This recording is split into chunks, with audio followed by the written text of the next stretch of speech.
Folks, this is the best way for me to start November. With this type of a session today coming right now to have this person come on and talk to the Creative Collab community and Creative Collab environment. So thank you all for being here in the live stream. Thank you all for watching on the replay as well. We are going to talk about the business aspect of being a creator, being an entrepreneur, being a solopreneur, someone within this ecosystem and someone within this particular space. I'm not going to talk too much more because I want to get Alec Johnson on the screen, ladies and gentlemen. Here we go. Sir, take one tech. Happy day to you. Oh, thank you so much, James, and thanks as always for having me on here as well. I've just got to say as well, thank you for being such a great friend, supporter, and advocate, like right from the beginning. Thank you. It's been really a pleasure to know you, my friend. Thank you, sir. I appreciate that. And I don't take that lightly. But again, I saw in you that desire, and I see in you that a desire to do something and do something great. Right, to do something and actually to leave a mark. I've probably told you before, I worked at Apple for 10 years, so I am a member of the cult of Mac. And I say all that because I have Steve Jobs' quote in my studio here about putting a dent in the universe. And I really try to resonate and mimic and align with folks that are doing that exact thing, putting a dent in the universe by bringing value every single time. And you do that every time you show up.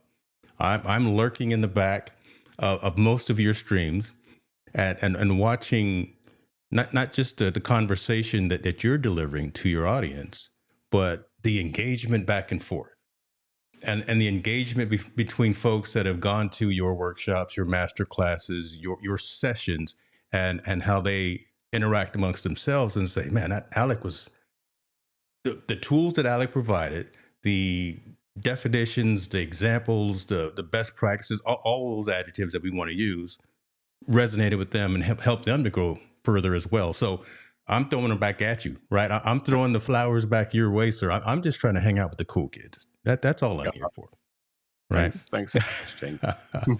Listen, we've got folks coming in, and I want to say hello to everyone. We got George coming in because we're streaming to all of our platforms. My platform on YouTube, LinkedIn, yours as well, your channels as well. Again, we will always call it Twitter. We will never call it X. So that is where we are as well. And I see Dr. Chris Stone is in the building as well. Well, he says good evening, but you're in the future.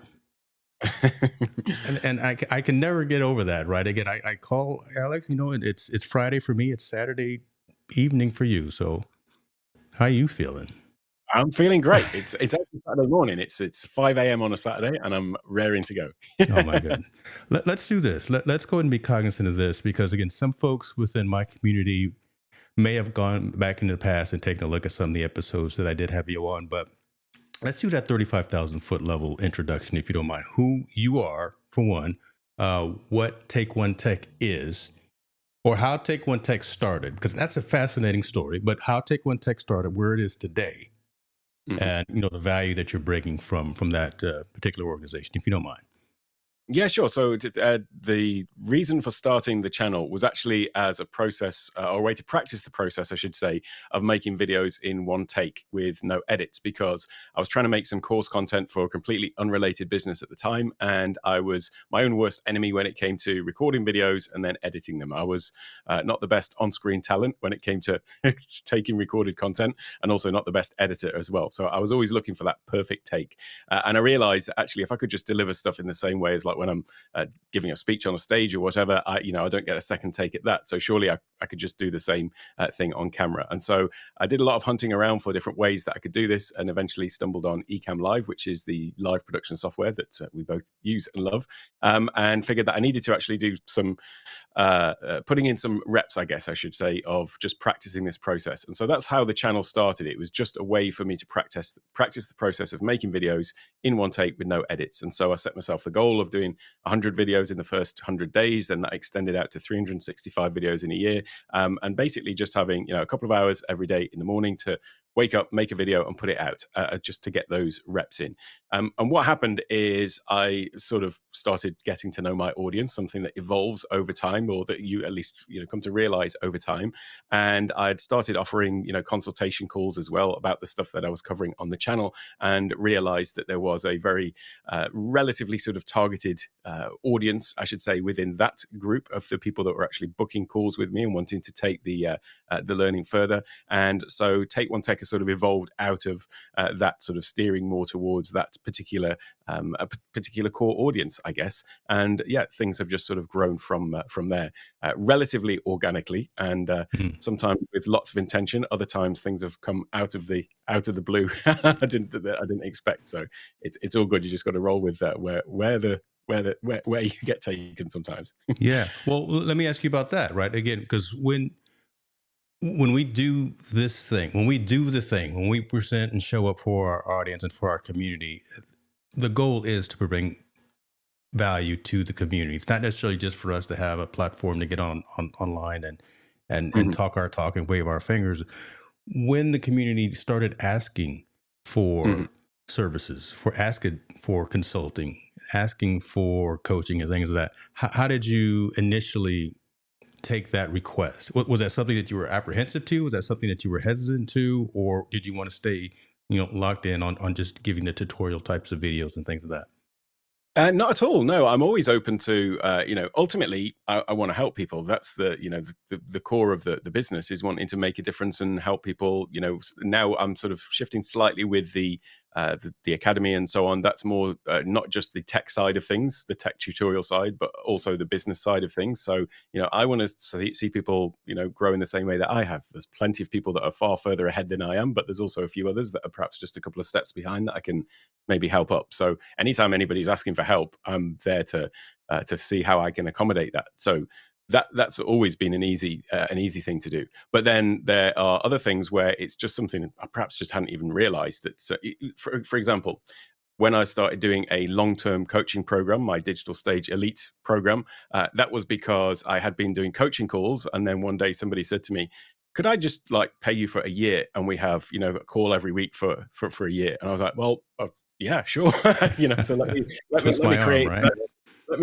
that product then. And that's been like the biggest joy to have, now coming up to, I guess, 2 years now, just rolling into the third, of somebody that's I'm really close to now, and have made a difference in what they're trying to do and helping them level up their game. And it's a constant evolution, with what we're doing together. So those sorts of things, just sometimes they're not necessarily fully planned, but then they appear, and it's a case of how you go about taking on those challenges and opportunities. Yeah, and I love that piece, and I appreciate the transparency on that. But I guess the message in that for other creators, other entrepreneurs, digital entrepreneurs particularly, is again, listen to the audience, listen to the community, listen to the folks that you're trying to serve, because other streams of income, other assets, other Mm. opportunities are going to come out of that. And Yep. don't be so locked in our set of plans, because those Hmm. plans could turn into different goals, right? We Yep. may have written on our vision board in January that these are the things that we're going to do for the next 3, 6, 9, 12 months. But then right out of the blue, I'll say something, maybe a George or a Chris Stone or someone will say, how about if you do X, Y, and Z? You'd be like, Hmm. oh, didn't think about that. So again, just didn't want to assume and jump over that, but just wanted to put that out there so folks could just hear from the great Alec Johnson that he's the one out here on all the stages. I'm on the smaller stages. He's on the bigger stages. Okay. So that Don't what you said there is exactly right. You've got a target, and we've got to have some sort of big goals and big targets, and be heading towards those. But yeah, never be afraid to sort of veer off and change plans slightly. Sometimes people get too locked into specific goals. I'm not saying to abandon goals, all over the place, but at the same time, if there is something that you see as something, a bigger opportunity or an alternative way of doing things, then yeah, always be open to that. I always try and give myself time, as well as just having my head down doing the thing, to always have time to sort of step back and look at the road ahead as well, and see how things could be refined or adjusted, or course corrections and things like that, as well. hmm. Are there opportunities that you hadn't or didn't foresee that have come out of your content creation evolution? Um, I mean, lots of things really. I mean, certain courses that I've created, or I didn't necessarily have those on the roadmap of something that I was going to create. I've been thinking about all the tech-based courses, but then recently I released my outsourcing masterclass because that's something that's helped me to take things to another level or accelerate towards the goal faster.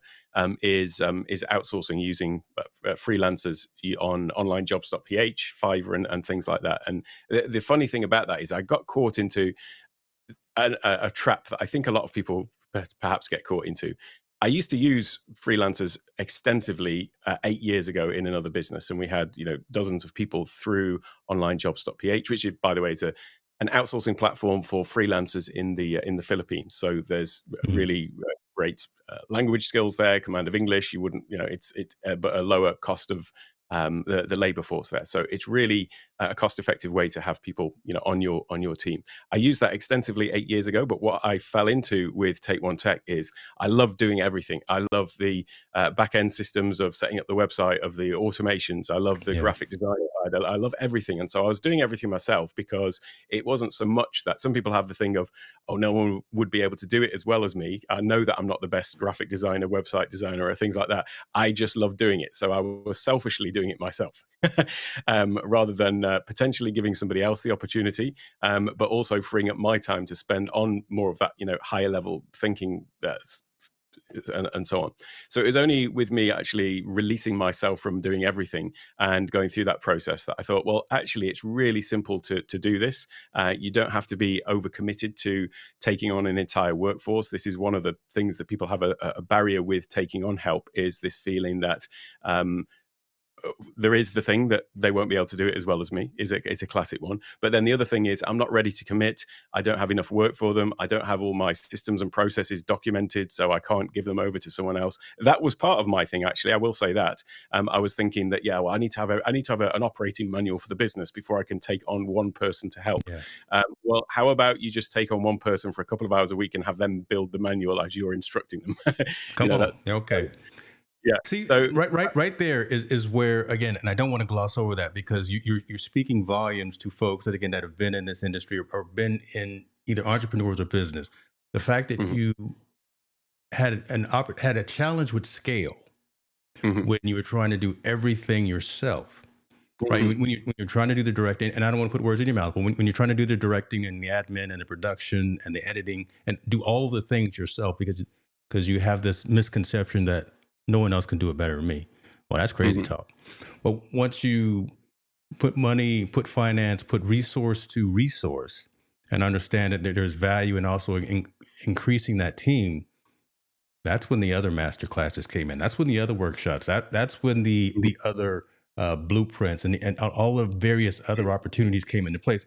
And again, I don't want to put words in your mouth, but is that kind of what you're saying? Because I want to make sure it's plain for the audience as well. Yeah, so when I started the academy, which is my membership program last April, I put out a roadmap of all the courses that I wanted to create, like within the first 12 months, whatever. And I think I did maybe 60% of them, something like that. I didn't Mm, achieve those things.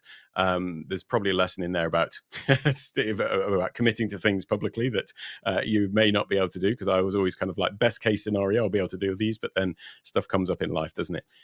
But in any case, I'd got those plans in place. When it came to the start of this year, I had a new set of goals, or a revised set of goals, I should say, for the year, and I just was keep falling short of them. I didn't actually publicly announce all of them, but things like the Blueprint event, there's the Digital Stage Revolution event, which I did once last year, and we'll be doing it again next year, in live in different locations. But that was something else that was intended to happen this year, the second half of this year. But something happened earlier on this year that was just taking my time. There's some issues in the family with health and so on that just interrupted the flow of things. I was still able to deliver to all of my coaching clients and the academy, and the minutiae of running the business, but actually it was those days that were the core focus of the high value generating mm, tasks. Yeah. those were the ones that had to be sacrificed, because you still do just have to keep the minutia of running the business going. You still do have to be surfacing clients, because you've got commitments to real people there. And so it seemed to me that it was those more sort of lofty ideas, the bigger plans. Those were the ones that I was having to cut in favor of, keeping things going. And so, yeah, you're exactly right. It was at that point that I thought, something's got to change here. I just need somebody to be doing all of this other stuff, so that I can actually be focused on the fulfillment to clients directly, and then also to the bigger picture stuff. And it was amazing how just taking somebody on initially for a really short period, a low number of hours, I should say, was something that made a transformational difference. Because if you can save even just 2 hours a week of Yes. responding to fulfillment emails or things like that, then you've got 2 hours where you can actually just sit down and think big picture ideas. And that is far more valuable than it is to be sitting doing all the minutiae. So now I've got two people that are sort of not full-time, they're sort of part-time, but together they are a full-time employee between them, effectively. And I've Yeah. got to say, it's just been a revelation. Well, not really a revelation, because I already knew it, but it had a revolutionary impact on the business, though. On the, that's the word I wanted to hear you say, on the business, because again, Yeah, a lot of times folks will start, and we'll encourage people to turn the lights on, press record, do the thing, because they want to yeah, do it for fun and it's a side hustle, things of that. yeah. But once you flip that switch, right? Mhm, Once you start again, really serving community and bringing value to folks, and there's monetary conversations that are happening, then you have to mhm, start talking about the tactical side and the strategic side. And mhm, you, as the leader of that organization, you as Take One Tech, it's not everyone else behind the scenes. mhm. You as the leader of that organization have to decide, how is my time more spent? Yep. Where is the value of my time spent? Is it Mhm, again in answering every single email? You would love to, of course you would, right? mhm. You would love to do that, but is it more in alignment with saying, I'm going to Texas again and I'm gonna do that on stage event, or hopefully you'll bring that to California, so I can listen. I travel a lot too, but I would, if you bring it to California, you bring it to San Francisco, we'll fly Doc out. I see him in the comments too. We'll fly Doc out from Hawaii, and we'll all do something. We'll go to a fancy restaurant. I'll pay for your meal. I won't pay for his. But let, let- but that's some great stuff, man. I'm looking in the comments again. If you got any questions for Alec, please put them in there. The one thing that I wanted to talk about when I was speaking about kind of that evolution from a business side, and did something come up that you weren't expecting, and I wondered if it was more brand relationships and brand deals. Mhm. Because did you seek to go out and have those and you don't have to mention any of the ones that you're working with, but again, you've kind of garnered some relationships with brands who have seen your work, seen the Mhm. output, and I know that they've reached out to you and said, Alec, will you work with us? We're offering this either in compensation or in barter or whatever the case may be. But was that something that you consciously looked for when again you started creating your digital platform and started creating your digital empire? Not really, no. It was So a was sort of by. Kajabi? So initially, was Kajabi part of your goal of saying they're the foundation, they're the platform that's taking me on this stratospheric climb? Did you at the Yeah. beginning say, Kajabi, let's make sure we work together? So I'm not doing anything directly with Kajabi. I mean, I'm a Kajabi affiliate, so Hmm. there's that. But they're not one of the ones that I would think of Okay. as I'm an affiliate partner. There are other companies though that like tech companies that I've done run workshops on their channel, or that I've sent they've sent me things for review and stuff like that. So I work for people work with people, I should say, in that respect. And others that I've done paid collaborations on the channel to talk about different products and things like that. But yeah, it's not something that was the ultimate goal or part of it. It's just something that's kind of happened as I've created more content. Then I get people reaching out to me, either wanting me to do the workshop style things, a bit like I do for Ecamm. I will do anything for Ecamm, honestly. You And see, you're just saying that because community manager, and the director. Okay. no, Okay. no, Doc, I mean, Doc knows this. I mean, yeah, they can ask me to do anything anytime. I can't tell you how. I'm the Let, same. I'm the same. I got Katie on speed dial, and she has caused me more expenditure outside of technology. Well, my Jura coffee maker. We don't want to go down that route, but yeah, I've done more with them too. Yeah. I mean, the thing about, let's just say about Ecamm, there is something quite amazing about the community around Ecamm, Mm. first of all, and I think that really uncommon community spirit around a piece of software really comes from what it enables us to do. And so I know that when I started using it, I was just blown away by what it enabled me to do, and I feel like that everyone in the Ecamm community, to some extent, feels like they've just discovered this little secret, because it is still a relatively small community. I mean, of Mm-hmm. 20,000 or whatever's in the Facebook group now, Mm-hmm. but it still has that feeling of that. And there's lots of people doing very similar things, but I never feel any sense of competition, except to watch what other people are doing and try to say, oh no, that's smart, let me level up my game and try and Yeah. copy that, emulate that. So the community side of it is, the best feature of Ecamm. Everyone says that all the time. But just separate from that, though, I can't say how. I'm just about to say, I can't tell you though how exactly how supportive Ecamm have been on my journey. And when, if somebody's got an idea and they say, hey, I've got this idea for a show, or I've got this idea for an event or a whatever, they're just, as a company, just so um, uh, thoughtful in the way that they handle those sorts of things, and they've been tremendously supportive of me throughout my whole journey. So that's why they've always got a special place in my heart, especially. Moment of silence right there as I make a marker, because again, I'm gonna chop that up and I'm gonna send that to you, and we'll use that as some micro Yeah. content. But but I feel the exact same way, right? Again, a number of years ago, I think it was before the pandemic, right before, I reached out to Katie and Doc as well, and um, mentioned that that's what drove me to Ecamm. It was the community. It was, I was using other platforms, but even before I really solidified and started rebuilding and reconstructing everything that I did on the platform, it was just seeing that there were no crabs in a barrel. Mhm.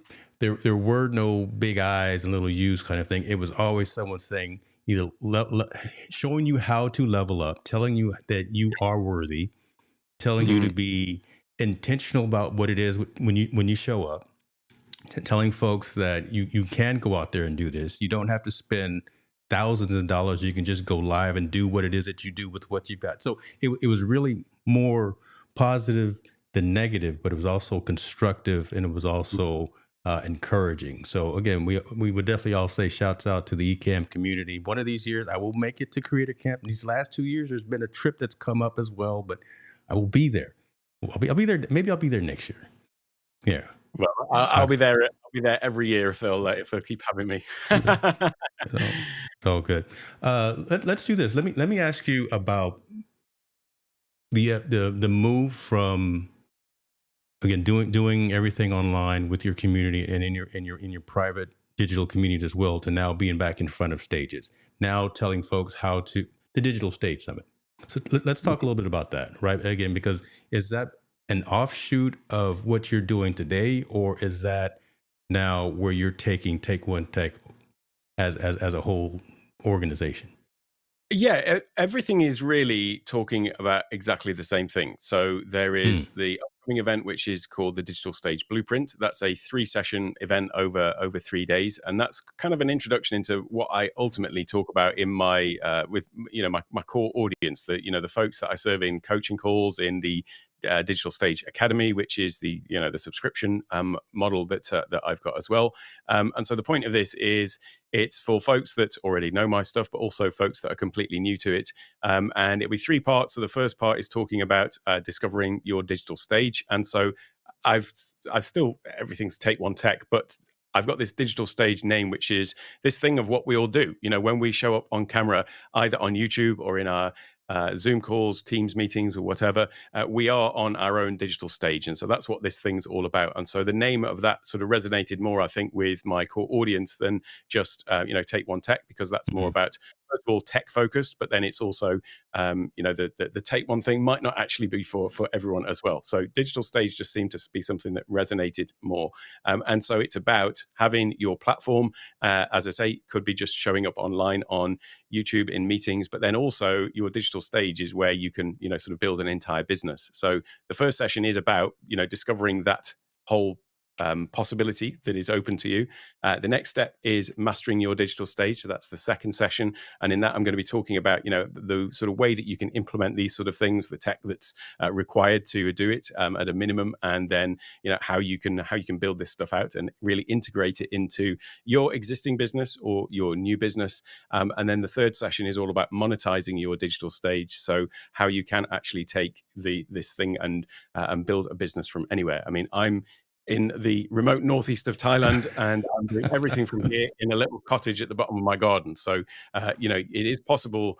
It's not like I'm a digital nomad who just turned up here to do this. I've been here for years now. But the fact is, I am in a real sort of backwater sort of place that has got good internet, and that essentially is all you need, and a few lights and cameras and things like that. But A couple so of things. that's what the blueprint is all about, though. But also, I mean, saying that, it's easy to look at people's studios, just as a little segue here, and think that, oh, well, we need all the stuff. You can actually, it's been said many times before, with the state of technology these days, relatively low cost, you can still show up looking amazing on camera, and certainly head and shoulders above everybody else that's out there online in meetings, at presentations and virtual events and things like that. So that's the digital stage blueprint event. Actually, last year I did what was called the Digital Stage Revolution, and that's kind of like my sort of flagship event. That's a 4-day full day event, which basically goes into more depth about all of this stuff, and is a lot more sort of practical and hands-on about it as well. And then the Digital Stage Academy is the sort of learning environment, I guess, that gives access to all of this, to all of my courses. And then in there, we have what's called the Digital Stage Network, which is the sort of community for members. And speaking of community, I did set up a Discord server, 2 years, I guess, beginning of last year. And that's something that's still there. It's still a free community for people to come and join and learn and grow. But I think it's a question to ask. We talk about community a lot, but is it actually something that you want to take on in terms of running and scaling like a full community of potentially hundreds of people, potentially thousands, potentially more? If it grows, is that something that actually is something that you want to take on? Because there is work involved in it, and it is something that it's a double-edged thing, sword this is, but do you want something that is really hyperactive? Lots of activity going on in there that you've got to be constantly on top of and managing and moderating and things like that. Now, mine isn't that. It hasn't blown up into something that's really active, but it is more of a place where people know that they could come and ask a question and so on. So the Digital Stage Network, though, was something for my Academy members originally, because it turns out the majority of people don't actually like Discord. I'm just going to say it. The majority of people don't actually like Discord. I was going to get into it. I wasn't going to say that, but I was going to get into kind of a doubting times type of conversation. But okay, I'll let you start, because I still have something to interject. I happen to love Discord. I love all of the flexibility it gives in terms of search, in terms of organization, in terms of all of these things. So for my slightly odd mind, it works really well. And so I can really geek out on, we can change this setting, we can do all of this. Fact is, most people come into it, they don't like the look of it in general, in broad terms. And also all of these great customization features, if people don't know they're there, they're just continually frustrated by things not working the way that they should. And so they come in and think like, I can't do this. And then somebody who loves Discord, like me, would come in and say, did you know you can actually just go in and tweak this setting, change this at notification, and you can do this and do that, and then problem solved. And they're like, no, I didn't know that. And to be honest, I don't have time to go and do that. And so some people will say, but it's just, if you're not prepared to learn the tools, then, you're going to get nowhere. You've got to be able to come in and be prepared to actually learn how to use the platform. I actually disagree. I think if you're trying to create a space for people to be able to come in and communicate. That's what they want to do in that sense, is just be able to come in, ask a question, get an answer, communicate back and forth with people. And they don't want to have to learn an entire new language to be able to communicate. It would be akin to saying like, right, well, I'm going to set you up with a community in Azerbaijan and go over there and then start. You've got to learn the I language wouldn't first, do but well. I probably wouldn't do well, but okay. yeah. Yeah. So you'll be fine once you get up to speed with the language. And so that's kind of how I feel about it. And I did a poll of my Academy members, because we had an Academy space, you can do set roles. So there's a closed space in the Discord, and there was zero interaction there with Academy members. And I asked, and you could say, well, that's my role to try to get people interacting and so on. But I just polled them and said, who likes Discord? Crickets. Nobody liked it. In fact, I got people saying, we actually just don't like it. I only joined Discord to be part of your server, but I never open it. I don't like it. It's not a nice environment. So I said, right, well, let me look for an alternative. And so that's when I set up the Digital Stage network, and I use a Kajabi community for that. It's similar, if you've seen Circle, it's a sort of really slimmed down type of community compared to Discord. It gives us different channels. The other thing is, my brain likes to have things really organized. So I had the Stream Deck channel, the Rodecaster channel, the this, that, the other in my Discord. Makes sense to me. Yeah, but then if you've got a question about how do I use Stream Deck with Rodecaster, which channel do you post it in? It's like sometimes organization is not the best thing in that term, like hyper organization. So in the Digital Stage Network, we've got a channel for asking questions. Any question, just ask questions. There isn't like tens of thousands of people in there, so there's not some huge volume going on. Then there's another one which is, what are you working on? Set your goals, and we'll have some accountability in there, sharing your wins, that kind of thing. So there's a really slimmed down version of that channel list. And what I found is that makes it a lot easier for people to come in and say, I've got a question. Where does that go? Oh, the Ask Questions channel, probably. Yeah. And the interaction there has just been a lot better. Because the community platform as well allows you to have, post your meetups there and things like that. That's where we have an office hours session, actually 2 a week, which is for people to come in and ask questions as well. So that's part of the Academy. So that's posted in there. I do them on Zoom, but we post those in there. And yeah, it's just been a much more successful platform. And so recently I opened that up to people who wanted to be able to join that community. And it's a paid community, so it doesn't just get flooded with people wanting to just come in, but then maybe not interested in interacting. I was looking for people who wanted to be sort of committed to having that sort of support, which is why ultimately I made that a paid community. But I've still got the Discord there is still there as well. Within all of that, I mean, that last piece right there, and I'm gonna get to these comments. I appreciate you, Doc, as well, because I'm going to touch on what you just said there. By having that premium community as well for the folks who really want to engage, who really want to resonate, and I think it's an excuse for folks to say that Discord is challenging. Discord is actually quite frictionless because it's very capable. It's very functional. It allows you to do more things than you probably are aware of, and maybe folks are afraid of that, right? Again, there's too much control, there's too much capability of actually customizing it, and again, like Doc was saying, if you don't want to learn new stuff, you're gonna fail, and you're gonna get left behind because we're not slowing down. Folks like Alec, folks like Doc, and me, we're building communities and we're providing resources, we're answering questions, we're providing an admin or a moderator. We're putting people and resources in place to address those needs. Discord just happens to be one of those tools. Don't get hung up on the tool.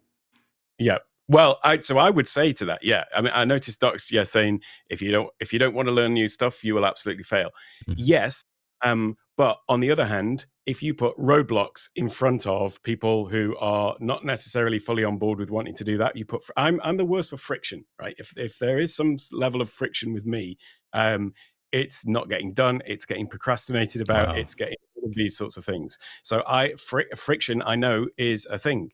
Now, I don't want to put friction in front of my community members. And so I am not hung up on any one particular platform. I like Discord for all the same reasons that Doc does, and for all the same reasons that you do as well. I just know, having polled all of my audience, that isn't what they want. And so when it comes to me as the person that is providing the service, if I've got a choice of 2 different platforms to give them and say, well, there's this one or there's this one, take your pick, and everybody says we want that one, I'm not going to say to them, well, you might want that, but I actually personally think that Discord's great, so let's just shoehorn you all into this space over here and keep you in there and say you've got to make this work.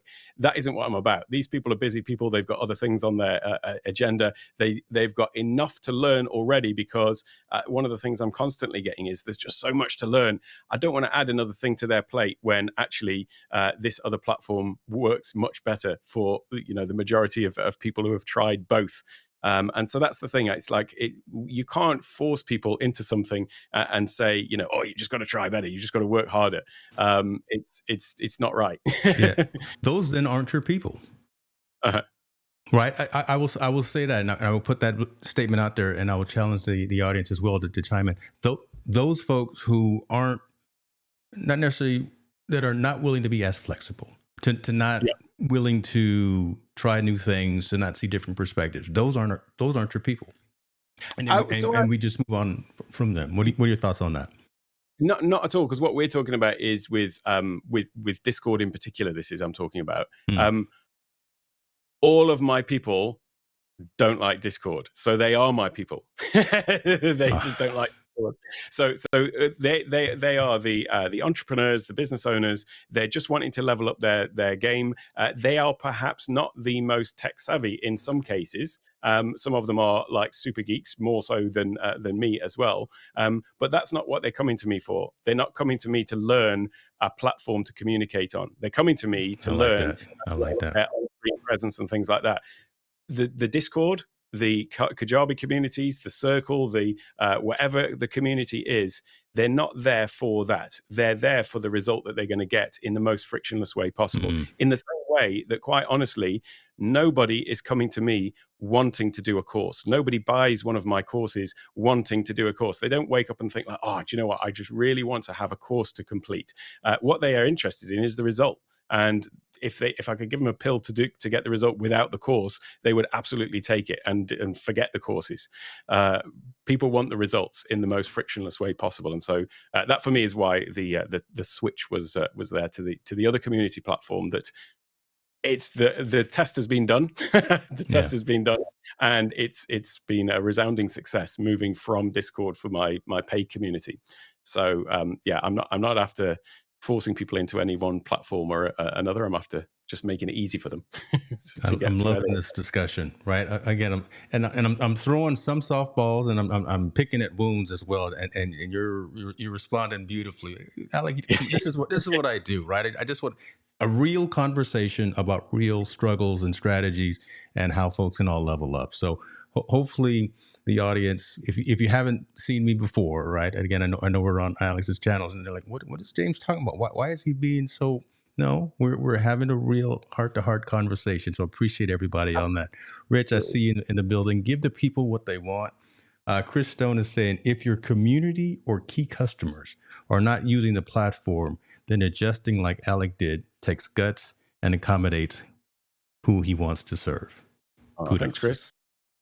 I should have put that on the screen, right, again, and then I'll ship that off to you in like a 30-second clip or something of that nature. I mean, it all comes back to, what you were talking about earlier, though, which was, how did I have like some grand plan from the beginning about absolutely everything? It's like, no, I respond to, the feedback that I'm getting. We want a course on this, or we want an event on that, or we don't like this platform. I'm flexible, and I'm, much as I love all the tools that I use, I'm not fully, hung up on any one in particular, to the point where I would stubbornly just dig my feet in and say, no, I'm not changing because this is what I've got. I'm always open to the possibility that I was wrong, which turns out I am more often than I would like to admit, but there you go. We've got a couple of stalemates, or we've got a couple of stalwarts, I'll say, in our toolkit that we are, you have to pull our hands crying, begging, pleading, and bleeding. But there's many others that we're flexible with. Yeah. Let me ask you this, because you went into some of them, and I told you I wasn't going to ask you for all of them. Um, with the digital stage blueprint, you've got 5 core ingredients. I don't want all 5. I don't want all 5. I just want I just want to wet the whistle. I just want to tease the audience. Give us 2 of the core ingredients that you're going to be presenting and talking about. If you don't, or if you don't want to, at least one. Absolutely. So it's all based around the value formula. So it's always good to have a little 5-letter acronym to work with to help people remember it by. But the value formula, the V of the value formula, is about visuals, and it's all about the practical side of the visuals. Is not just how you look on camera. There's not much I can do about this, but that I'm working with. But there's certain things that you can do to just improve your appearance, and still I know everyone's getting back to work in offices and so on for many months and years now post pandemic, but it still amazes me the way people do show up, to essentially business meetings online these days. And there is a hell of a lot more that people could be doing to just improve the way that they are doing that. And so the visuals is about, as I say, not just the way that you look sort of personally from a point of view of lighting and camera, but then what you're doing with your background, what you're doing with the on-screen elements. So, with Ecamm Live, we can do all of this sort of fancy things with, animations, and combining it with Keynote to just do immersive presentations where you're not speaking to a slide deck, not even like a little window in the corner and the slides over the other side, but really making the content on screen a part of your entire visual appearance. So that's all about the sort of visuals. So I'll be talking about that from a practical standpoint. But the U in the value formula is about understanding. And that is, again, understanding not just the tools that you're using. Obviously, in the academy, we have all of the resources you can imagine to actually get that full technical understanding of using Ecamm, Broadcaster, Stream Deck, the Studio Build Masterclass, which is almost complete now as well, and the business side of it with the Outsourcing Masterclass. So all of the actual practical and technical understanding, is covered in the academy with that as well. But it is also this understanding of what's possible, because quite often what I find is when people are booking a coaching call with me, for example, and they'll come to me with a problem and they'll tell me the problem that they're trying to solve. And I often find that I'm reframing the problem because there's maybe a whole load of a whole other side of the challenge that they're facing that they maybe aren't even aware of. So it's all of those, unknown unknowns, the things you don't even aware that you're not sure how to do. And so having that understanding, not just of the tools that you're trying to use, but understanding what is possible, and then also understanding, the most effective way to get where you're getting you want to get without costly mistakes as well. So understanding the best things to put into place, the best practices, and the best purchasing decisions to make as well. I hope folks were writing some of that down. That's gold right there. That's gold right there. So coming up in the next couple of weeks, appreciate you on that as well, because I don't want to twist your arm or anything of that nature in terms of giving out some of the behind the kimono types of information. So here's it. Just on that about Yeah, giving away stuff. I mean, yeah. I've talked about this value formula extensively before on the channel. I Hmm. talk about it in the academy. I talk about it on this free event. I talk about it on the paid Digital Stage Revolution event. I've got a book which is finally close to coming out, where I talk about it in there as well. I'm not saying anything any different in all of these things. There is just a time limitation on how much you can cover in a 3-session, 2-hour Got you. session event versus that. So with all of my stuff, I'm always giving everything away. There's no secrets that I'm holding back necessarily. It's just a case of the depth and the level that I go into it and the level of support you get, whether you are watching free YouTube content, whether you are in the paid academy or the network, or whether you are an ongoing long-term coaching client as well. It's the same message, it's the same stuff. It's just in the level of depth and organization you get is by nature of the way it's delivered. Got you. So more granular as opposed to the 35,000 foot level. And I guess where I Exactly. was going is in a couple of weeks you're going to be busier, because again you've got the 13th, 12th, 13th, and the 14th where you're going to be having these sessions touching Uh-huh. on those key ingredients, touching on those topics, and giving the people just a little bit of what they want, and then they can go and see the other sessions as well. Is that correct? Absolutely. Yeah, indeed. See Yes. how Yep. I set that up. Listen, I'm here for you to make sure that you get Always a professional, James. I always appreciate you. That's good stuff. Um, I need to attend some of these events just because again I want to be in the room. As you as many other folks in the comments and in the session here spend a lot of time either in front of rooms, on stages, making presentations, things of that nature. But being around like-minded folks, being around our peers, and learning and being consistent, being intentional, hearing different best practices, taking it as feedback and not just criticism, and not being Mhm. apprehensive to getting information, I think is valuable. It's valuable to our growth as professionals, business professionals. It's Yeah. valuable to us as again as we present ourselves on this. I love this, the digital stage, right? Again, Mhm. because that is where we are today. There, I do miss and I do prefer to be in the conference room, putting the hands on the Mhm. shoulders and shaking the hand and doing all of that thing. But when we show up online, we still have to do that energy. I call it the jazz hands. You guys always see me talking with my hands, but you have to show up and bring that Yeah. energy. You have to be engaging. You have to be presentable. You have to sound right. You have to look right. You have to do all of those administrative, tactical pieces as well for folks to resonate and get that content from you. So I'm really liking about the discover, the master, and then especially what folks are afraid to talk about seemingly is the monetized piece. I Mhm. don't know why. I don't understand that piece. Help It's me to understand why folks want to give everything away, especially when it's something that's about. Okay, I'm going down a rabbit hole, but I don't want to do that. But talk a little bit about that. Discovering master that table stakes, but yeah, the monetized piece. the monetization thing is if Mm, you want to deliver like your value to people in the most effective way possible.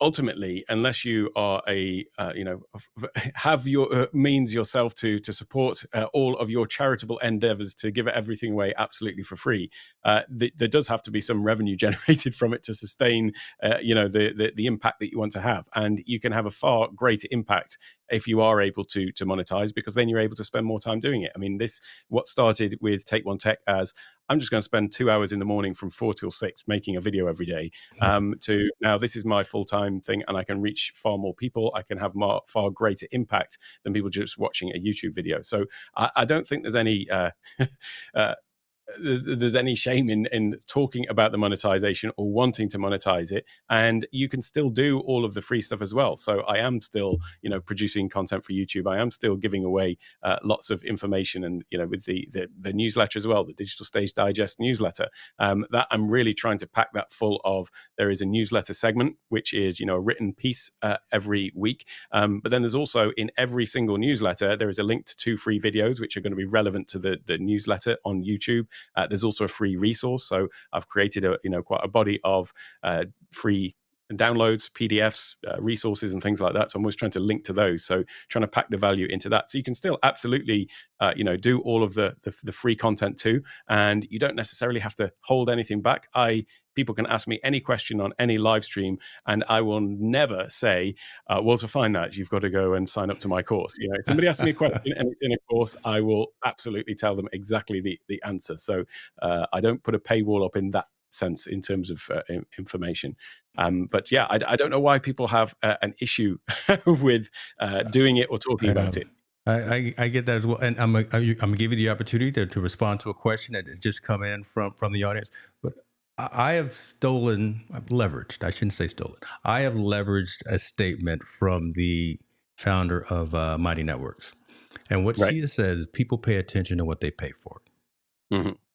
right? And that's very profound. And when you start looking at value, when you start looking at again price versus cost, there's more value in having a coach. There's more value in having a consultancy session. There's more value in having someone who's been there, done that, who's maybe just two or 10 steps ahead of you, who can help you and guide you on as well.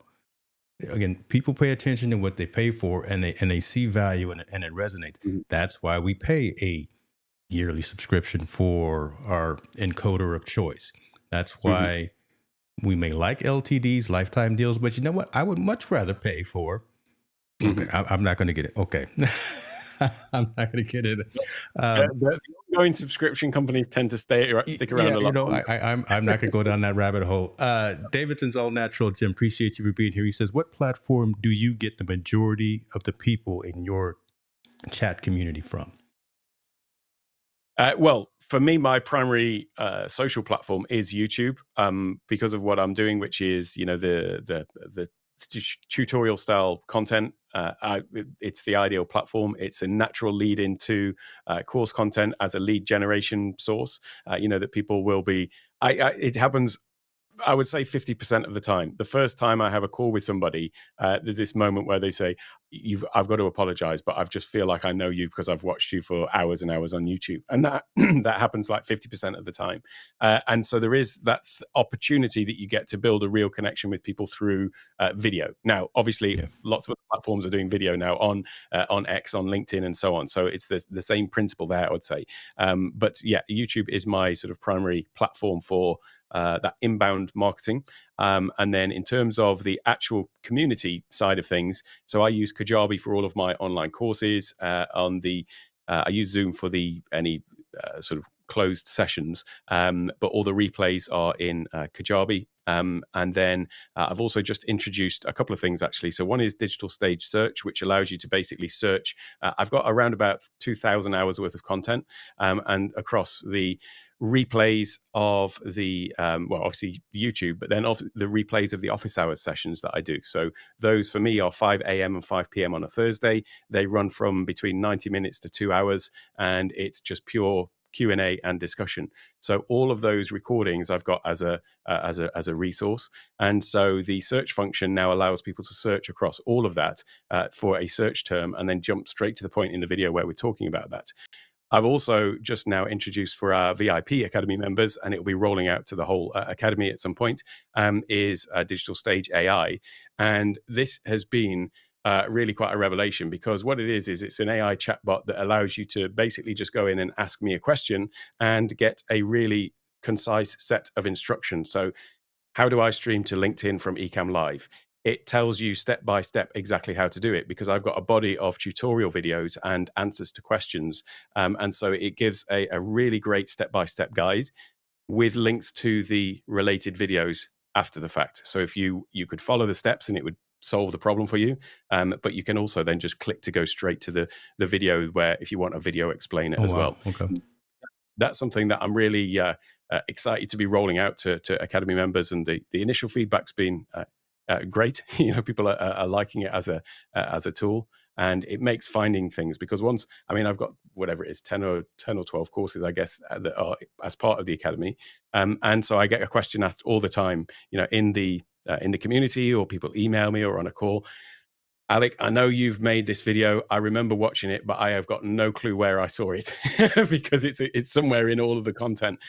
Well, this would then allow people to search for ask the question in there, and it would take them likely to the very video that they were talking about. So it's just another thing that I want to do to sort of value to the Academy experience. Folks, I would say, folks, selfishly, I just wanted to have Alec on, just chop it up, have a conversation, ask about the weather in Thailand. Right. Just do that. And the value of just having this conversation and talking, again, as the title suggested, the evolution into more of a business-centric, business-minded content creation journey. Hopefully that there was value in what we talked about today. I want to be cognizant of your time, sir, because I want you to go do some of those other things that you must do today. And I'm not going to get in trouble. But listen, I'm gonna make sure you go do what you have to do. Two bald guys go to the work. See, now we got hecklers coming into the comments. We got hecklers coming into the comment. Jokes right there.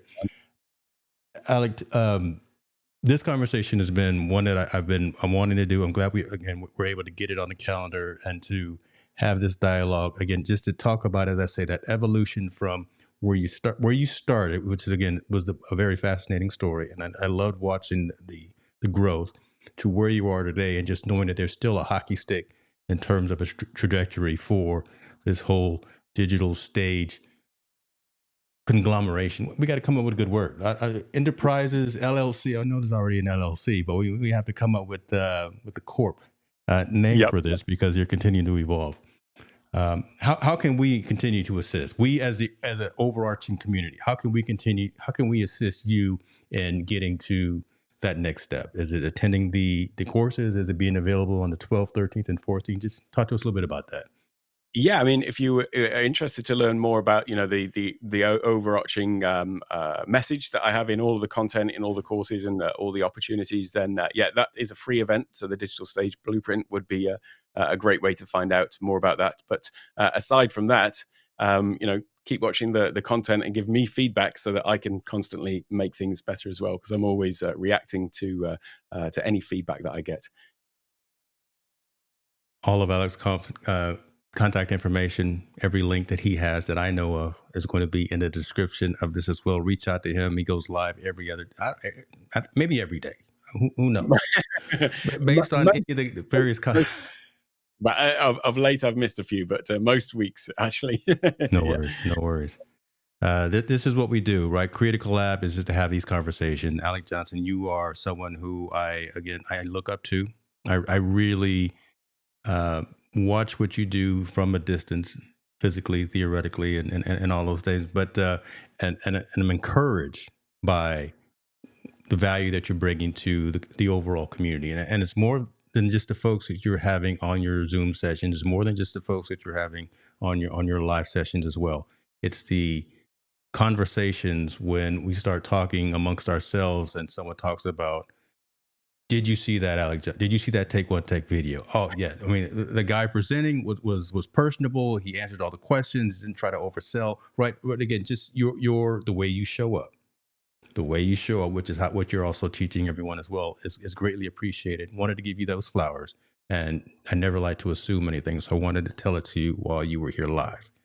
Well, thank you so much. Like I said earlier, I mean, it's I've always looked up to folks like you as well, and the quality that you bring. When I was, ever I'm redesigning things, I'm thinking, oh, I saw James was doing something really interesting with layouts or this. I'm constantly inspired by you as well, James. It's been, as I say, a pleasure to be on this journey with you alongside as well. Thank you, sir. Appreciate you, folks. We if you like what we talked about, let me know. If you didn't like what we talked about, still let me know. So we continue to evolve, continue to get better, and we will see you next time on the Critical Lab. You guys have a great day.